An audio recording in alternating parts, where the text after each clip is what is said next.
Namaste, Dandavat Pranam.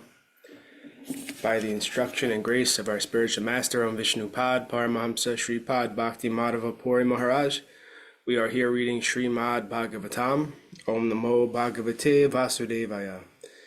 We're also paying our humble obeisance to Om Vishnupad, Paramahamsa, Parivratakacharya, Srila A.C. Bhakti Vedanta Swami Prabhupada, and we're very grateful for him providing us this wonderful commentary and translation of Srimad Bhagavatam, and also following the guidance of Srila Bhakti Siddhanta Saraswati Thakur, who said if we cannot understand Radharani within the 18,000 verses of Bhagavatam, then our study has been for waste. Following that guidance, we are praying to Srimati Radharani. Yadi seva vanchitasyama yasya kripaya vayam labema sarvam prapnuma prayojanam damni Shri Bhagavat Pade Krishna sambandhi sarvam cha yadi na jani mahetutam ashtadashasu sahasreshu shlokanam Bhagavat oktishu Radharanimna Vindamatada Nishphalam Bhagavat Adhyayanam Radhikaya Kripam Vina Vyartasyat Sarva Padishrama. If we are cheated out of serving that personality whose mercy awards us everything we need, including residence in the Lord's holy Dham, and all things connected to Krishna, and if we cannot understand or discover Radharani within the 18,000 verses of Srimad Bhagavatam, then our study of Srimad Bhagavatam has been pointless. Without the mercy of Srimati Radharani, all our efforts are in vain.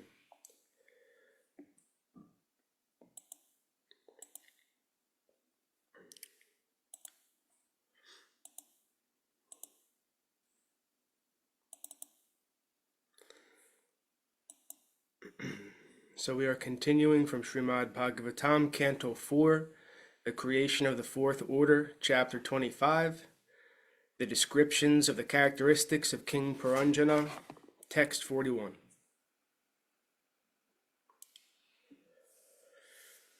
Kanama vira vikyatam vadanyam priya darshanam navrinita priyam praptam Madrishi tvadrisham patim. O my dear hero, who in this world will not accept a husband like you? You are so famous, so magnanimous, so beautiful, and so easily gotten. Purport. Every husband is certainly a great hero to his wife. In other words, if a woman loves a man, that man appears very beautiful and magnanimous. Unless one becomes beautiful in the eyes of another, one cannot dedicate his whole life to another. The husband is considered very magnanimous because he gives as many children to the wife as she likes. Every woman is fond of children. Therefore, any husband who can please his wife by sex and give her children is considered very magnanimous. Not only does the husband become magnanimous by begetting children, but by giving his wife ornaments, nice food, and dresses, he keeps her completely under submission. Such a satisfied wife will never give up the company of her husband. Manu Samhita recommends that to keep a wife satisfied, a husband should give her some ornaments, because women are generally fond of home ornaments, dresses, children, etc. In this way, the woman is the center of all material enjoyment. In this regard, the word Ikyatam is very significant. A man is always famous for his aggression toward a beautiful woman, and such aggression is sometimes considered rape. Although rape is not legally allowed, it is a fact that a woman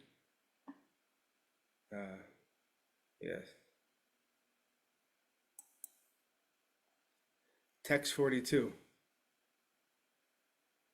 Kasya manaste bhuvi bhogi bhogayo Shriyana sajed pujayor mahabhuja Yonata vargadhim alam grinodata Smita valokena charatyapo hitom.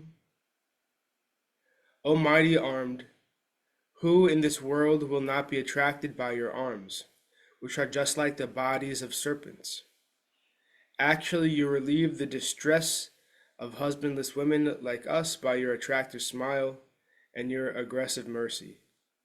We think that you are traveling on the surface of the earth just to benefit us only. Purport. When a husbandless woman is attacked by an aggressive man, she takes his action to be mercy. A woman is generally very much attracted by a man's long arms. A serpent's body is round and it becomes narrower and thinner at the end. The beautiful arms of a man appear to a woman just like serpents, and she very much desires to be embraced by such arms. The word anatha varga is very significant in this verse. Natha means husband and a means without. A young woman who has no husband is called anatha, meaning one who is not protected. As soon as a woman attains the age of puberty, she immediately becomes very much agitated by sexual desire. It is therefore the duty of the father to get his daughter married before she attains puberty. Otherwise, she will be very much mortified by not having a husband. Anyone who satisfies her desire for sex at that age becomes a great object of satisfaction. It is a psychological fact that a woman at the age of puberty meets a man and the man satisfies her sexually. She will love that man for the rest of her life, regardless of who he is. Thus, so-called love within this material world is nothing but sexual satisfaction. Text 43. Narada uvacha eti taudam pati tatra samuja samayamita tam pravisya purim rajan mamudate satam sama. The great sage Narada continued, My dear king, those two, the man and the woman, supporting one another through mutual understanding, entered that city and enjoyed life for 100 years. Purport. 100 years is significant in this connection because every human being is given the concession to live up to 100 years. The span of life is different on different planets according to the planet's distance from the sun. In other words, 100 years on this planet is different from 100 years on another planet. Lord Brahma lives for 100 years according to the time on Brahmaloka, but one day of Brahma is equal to millions of years on this planet. Similarly, the days on the heavenly planets are equal to 6 months on this planet. On every planet, however, the span of life for a human being is roughly 100 years. According to the lifespans on different planets, the standards of living also differ. 44. Text 44. Upagiya manolalatim tatra tatra chagayakai kridhan parivrita stribir radhinim avisach chucho. Many professional singers used to sing about the glories of King Purañjana and his glorious activities. When it was too hot in the summer, he used to enter a reservoir of water.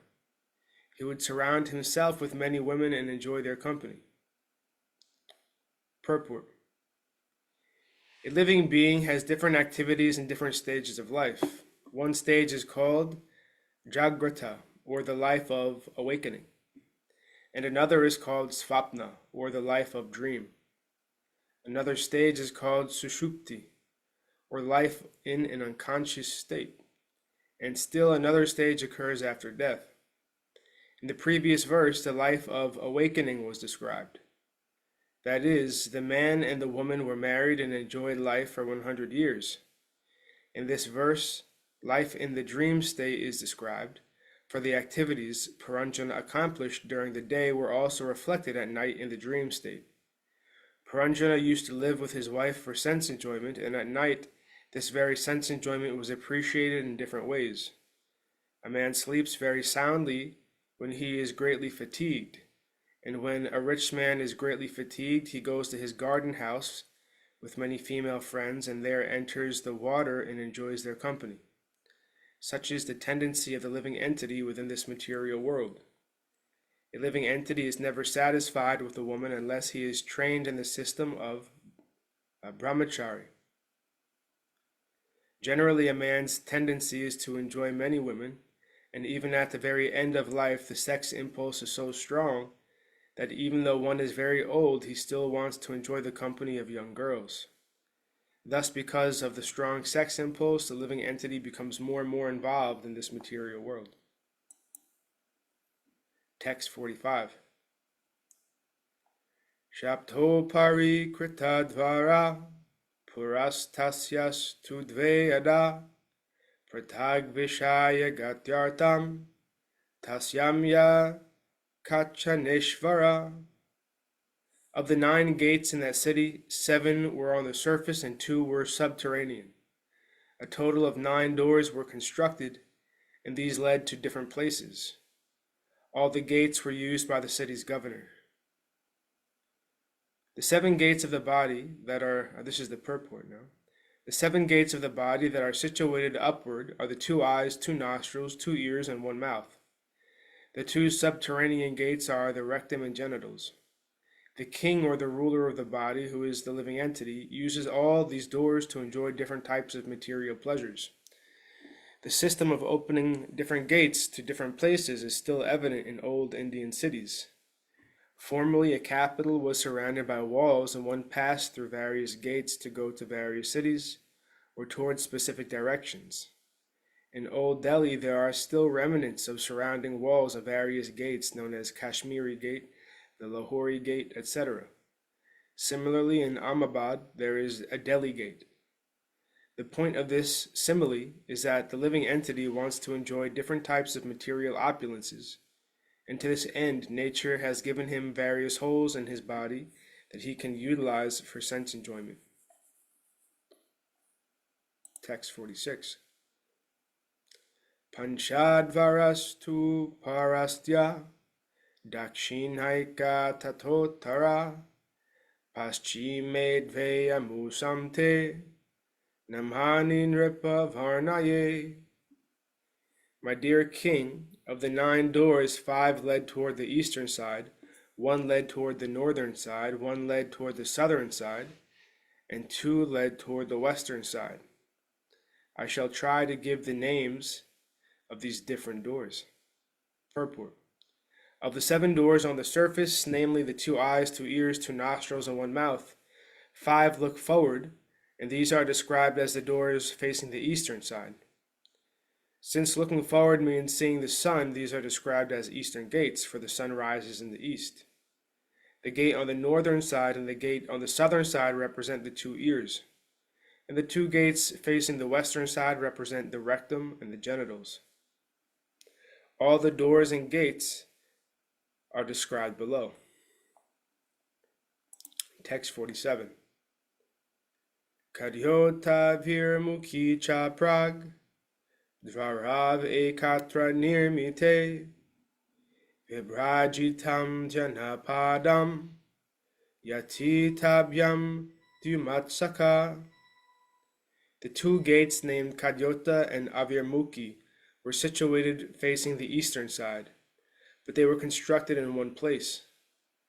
Through those 2 gates, the king used to go to the city of Vibrajita accompanied by a friend whose name was Dyuman.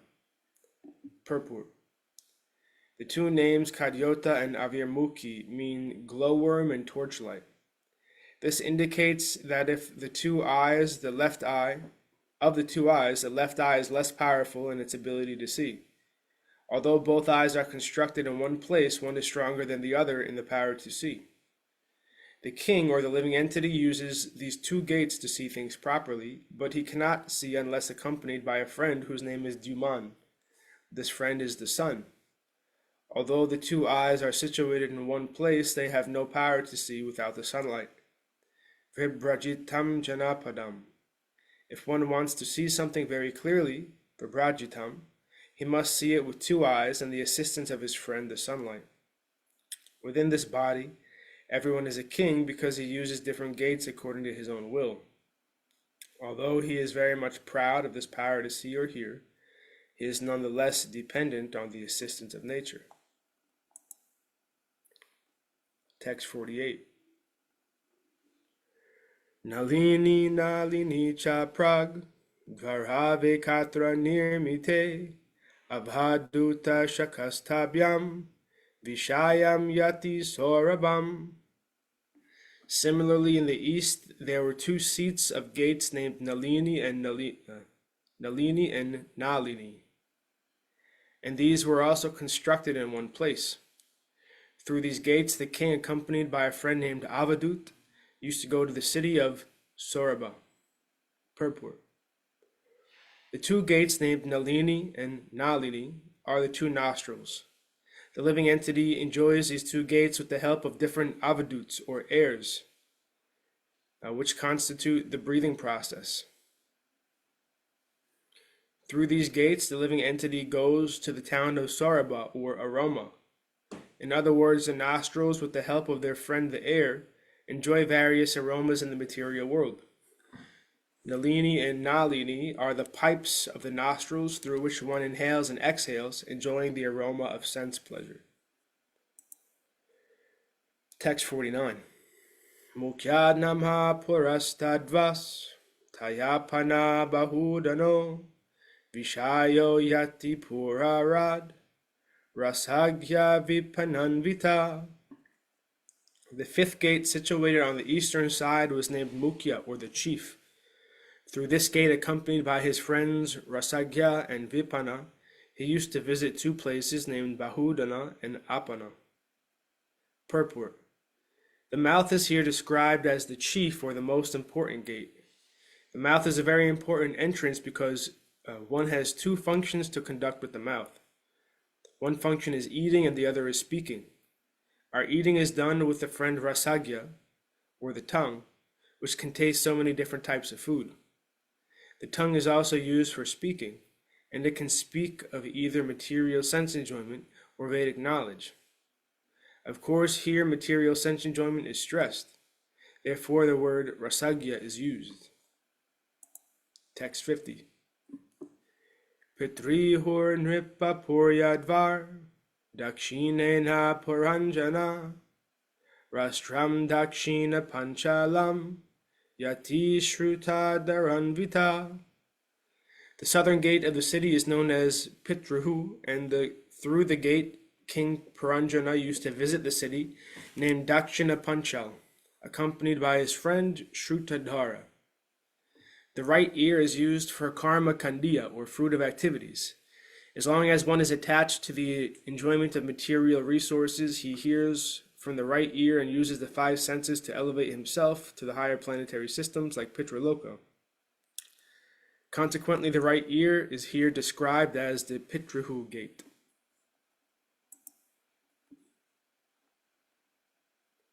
And we'll end our reading here for today. We'll continue from text 51 on Wednesday. Jayam Vishnupad Paramahamsa Sripad Bhakti Madhava Puri Maharaj Ki Jai. Jai Srila Prabhupada, Srila Guru Maharaj, Srila Gurudev, Srila Acharya Dev Ki Jai. Sri Rupanuga Guru Varga Ki Jai. All glories to the assembled devotees, all glories to the worldwide devotees, Sama Bhaktiveda Vrinda Ki Jai. Jai Navadut Dham Ki Jai. Mayapur Dham Ki Jai, Jagannath Puri Dham Ki Jai, Jagannath Baladev Subhadra Ju Ki Jai, Ganga Mai Yamuna Mai Ki Jai, Vrindavan Dham Ki Jai, Giri Govardhan Gupta Govardhan Dham Ki Jai, Shamkund Radhakund Ki Jai, Tulsi Devi Bhakti Devi Vrinda Devi Ki Jai. Jai Srimad Bhagavatam Ki Jai, Harinam Sankirtan Yagya Ki Jai, Scientific Sankirtan Yagya Ki Jai, Princeton Bhakti Vedanta Institute Ki Jai, Sri Chaitanya Saraswat Mat Ki Jai, Nitai Gaur Premanandi Hari Hari Hari.